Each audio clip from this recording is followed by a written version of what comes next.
আসসালামু আলাইকুম ট্রেডার্স, কেমন আছেন আপনারা সবাই? আজকে আমি আপনাদের সাথে শেয়ার করতে যাচ্ছি ট্রেডিং সাইকোলজির গুরুত্বপূর্ণ তিনটি টার্ম নিয়ে, যে টার্মগুলো জানার পরে আপনার ট্রেডিং ক্যারিয়ার কিছুটা পরিবর্তন হতে পারে। মূলত ট্রেডিং কোনো শিওর পেশা না যে আপনি এখানে কোনো স্ট্র্যাটেজি শিখে নিলেন আর তারপরে প্রফিট করে ফেললেন। এখানে আপনাকে স্ট্র্যাটেজির পাশাপাশি আপনার সাইকোলজি, রিস্ক ম্যানেজমেন্ট সব বিষয়গুলো ডেভেলপ করতে হবে। তারপরে আপনারা একটি পারফেক্ট প্ল্যান করতে পারবেন, যে প্ল্যান অনুযায়ী আপনার একজন প্রফিটেবল ট্রেডার হতে পারে। তো আজকে ট্রেডিং সাইকোলজির যে তিনটা টার্ম নিয়ে কথা বলবো, এই তিনটা টার্ম মূলত আমাদের সাথে ক্রমানুসারে ঘটে থাকে এবং এই কারণে আমরা দেখা যায় অনেক সময় বড় বড় লস করে বসি।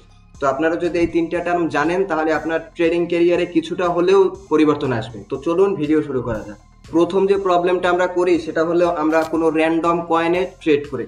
ধরুন আপনি একটা স্ট্র্যাটেজি শিখেছেন বিটকয়েনে, সেই স্ট্র্যাটেজি অনুযায়ী আপনি ট্রেড করতে পারেন, কিন্তু আপনি সেম স্ট্র্যাটেজি যদি অন্য কোনো কয়েনে অ্যাপ্লাই করেন, যেমন ধরেন ডস কয়েন কিংবা নট কয়েনে যদি আপনি বিটকয়েনের স্ট্র্যাটেজি অ্যাপ্লাই করে ট্রেড করতে চান, তাহলে এসব কয়েনের ভোলাটিলিটি তো বিটকয়েনের চেয়ে বেশি। তো এই ক্ষেত্রে দেখা যায় যে আপনার স্ট্র্যাটেজিটা ওই কয়েনে কাজে দেবে না, বা আপনার স্ট্র্যাটেজিটা ইউজ করে ওই কয়েনে আপনি প্রফিট করতে পারবেন না। তো কখনোই কোনো র্যান্ডম কয়েনে ট্রেড করবেন না। চেষ্টা করবেন যে আপনারা যে কয়েনে ট্রেড করবেন, আপনারা যদি ফিউচার ট্রেড করতে চান তাহলে পেয়ার খুবই কম রাখবেন। আপনারা 5টা থেকে 10টা পেয়ারের ভিতরেই আপনারা সিলেক্ট করে নেবেন এবং এই পেয়ারেই ফিউচার ট্রেড করার চেষ্টা করবেন। আর আপনারা যদি স্পট ট্রেডিংও করেন তাহলে চেষ্টা করবেন যে আপনারা যে কয়েনে ট্রেড করতে চাচ্ছেন বা যে কয়েন কিনে রাখতে চাচ্ছেন সেই কয়েন সম্পর্কে প্রপার একটা রিসার্চ করে তারপরে আপনারা সেই কয়েনে ট্রেড করেন।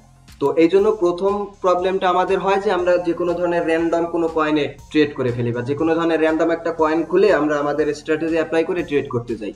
তো এই প্রবলেমটা থেকেই মূলত আমাদের দ্বিতীয় প্রবলেমটা সূত্রপাত হয়। আর দ্বিতীয় প্রবলেমটা হলো ওভার ট্রেডিং। আমরা যখন র্যান্ডম কয়েনগুলাই ট্রেড করতে থাকি তখন দেখা যায় যে আমরা একই সাথে 10টা-20টা কয়েনে ট্রেড ওপেন করে বসে থাকি। তো এই প্রবলেমটা হলো মূলত ওভার ট্রেডিং। ওভার ট্রেডিং করলে সমস্যাটা হয় কি, যদি ওভার ট্রেডিং করতে যে আপনার লাভ হয় সে কথা তো ভিন্ন। হয় আপনার স্ট্র্যাটেজি কাজে লাগছে অথবা আপনার লাখ কাছে লাগছে, এই দুইটা যে কোনো একটা কারণে আপনি ওভার ট্রেডিং করে লাভ করতে পারলেন। কিন্তু যদি মার্কেট আপনার বিরুদ্ধে চলে যায় তাহলে ওভার ট্রেডিং করে খুব অল্প সময়ের মধ্যেই আপনার পুরো ক্যাপিটাল লস করার সম্ভাবনা আছে। তাই ওভার ট্রেডিং থেকে বেঁচে থাকতে হবে, কোনোভাবেই ওভার ট্রেডিং এর শিকার হওয়া যাবে না। এবং যদি আপনারা আগের বিষয়টা লক্ষ্য রাখেন, অর্থাৎ যদি র্যান্ডম কোনো কয়েনে ট্রেড না করে এটা নির্দিষ্ট কয়েনে ট্রেড করেন তাহলে ওভার ট্রেডিং এর হাত থেকে কিছুটা বাঁচা যাবে।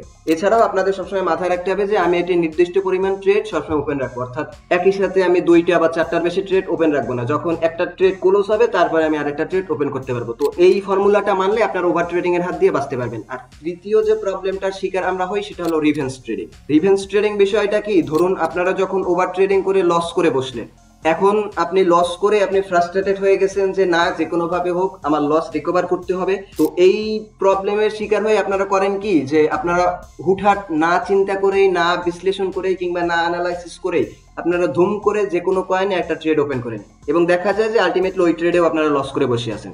এই প্রবলেমটা হলো মূলত রিভেন্স ট্রেডিং। তো আমরা যে তিনটা প্রবলেম বললাম, প্রথম হলো যে ট্রেড মানে র্যান্ডম পেয়ার, ওভার ট্রেডিং এবং রিভেন্স ট্রেডিং। সো এই তিনটা ট্রেডিং সাইকোলজিক্যাল টার্ম আপনারা সবসময় মাথায় রাখার চেষ্টা করবেন এবং চেষ্টা করবেন যে কোনোভাবেই এগুলা শিকার না হতে। তাহলে আপনার ট্রেডিং ক্যারিয়ারে সফলতা আসবে, কিছুদিনের ভিতরেই হয়তো আপনার ট্রেডিং ক্যারিয়ারে সফলতা আসবে। ধন্যবাদ ভিডিওটি শেষ পর্যন্ত দেখার জন্য। আশা করি ভিডিও আপনাদের ভালো লেগেছে। যদি ভিডিও ভালো লেগে থাকে তাহলে অবশ্যই চ্যানেলে সাবস্ক্রাইব করে রাখবেন আর ভিডিওতে একটি লাইক দিয়ে দিবেন। দেখা হচ্ছে পরবর্তী কোনো ভিডিওতে।